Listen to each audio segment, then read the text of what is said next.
Queridos amigos, muy buenos días y bienvenidos a este programa En Sintonía con Dios, un programa de la emisora Ocamonte Estéreo y de la parroquia San Vicente Ferrer. Continuamos esta reflexión, continuamos este camino de cercanía, este camino de vivir la experiencia de la fraternidad de la mano de la comunidad, pero también viviendo una experiencia de conocimiento y también de crecimiento comunitario. Recordemos que estamos leyendo el libro del padre José Antonio Pagola, Caminos de Evangelización. Estamos en el capítulo 2 acerca del trabajo de la pastoral penitenciaria, especialmente con los presos. Y recordemos que los centros penitenciarios, o pone este número, dice el padre, no es mi intención analizar la política penitenciaria, sino señalar algunos hechos que están en el origen de la mayoría de los problemas humanos que se viven en las prisiones. El aislamiento y la opacidad del sistema penitenciario y su desconexión con el resto de la sociedad.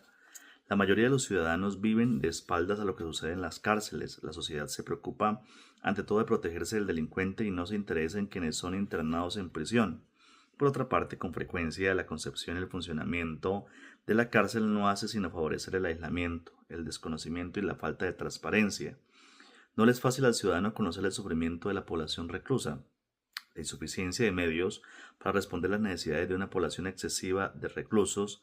Esta situación genera problemas de convivencia y hace que las instalaciones, los equipos profesionales y los servicios técnicos queden a veces desbordados.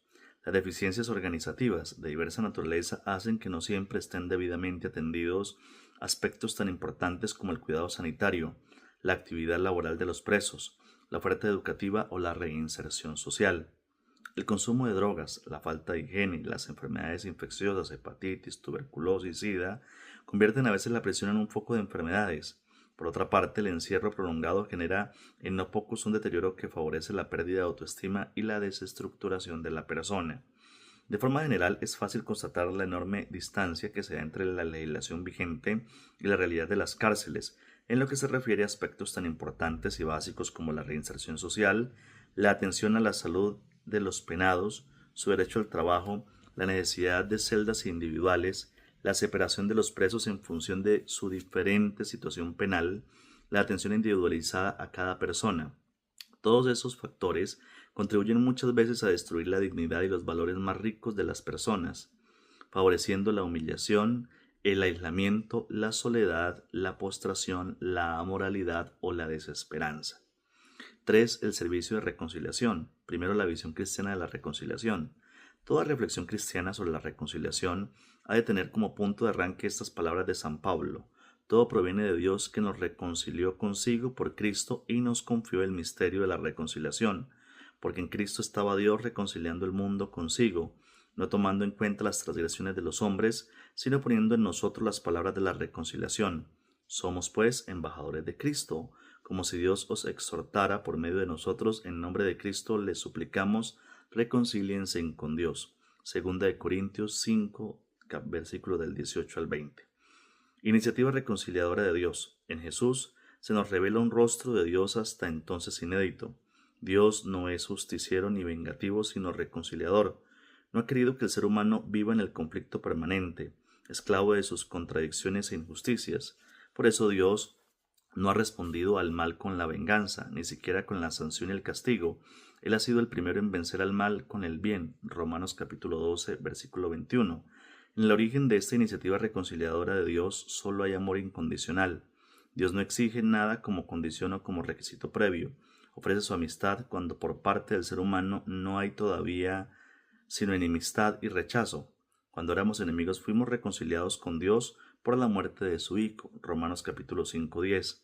Lo que reconcilia al hombre con Dios es su amor incondicional, que no toma en cuenta las transgresiones. Rechazado por los hombres, Dios no los rechaza. Crucificado por ellos, no los destruye. A la agresión Dios responde con el perdón y nos reconcilia derramando no la sangre de los hombres, sino la suya propia. La cruz de Cristo es por eso el signo máximo de la reconciliación ofrecida por Dios. La prueba de que Dios nos ama es que Cristo, siendo nosotros todavía pecadores, murió por nosotros. Romanos capítulo 5, versículo 8. Destrucción de la injusticia por el perdón y la transformación personal. La acción reconciliadora no significa por parte de Dios indiferencia ante las injusticias que cometen sus hijos ni tampoco olvido de las víctimas. Al contrario, La reconciliación con Dios solo es posible haciendo desaparecer la injusticia.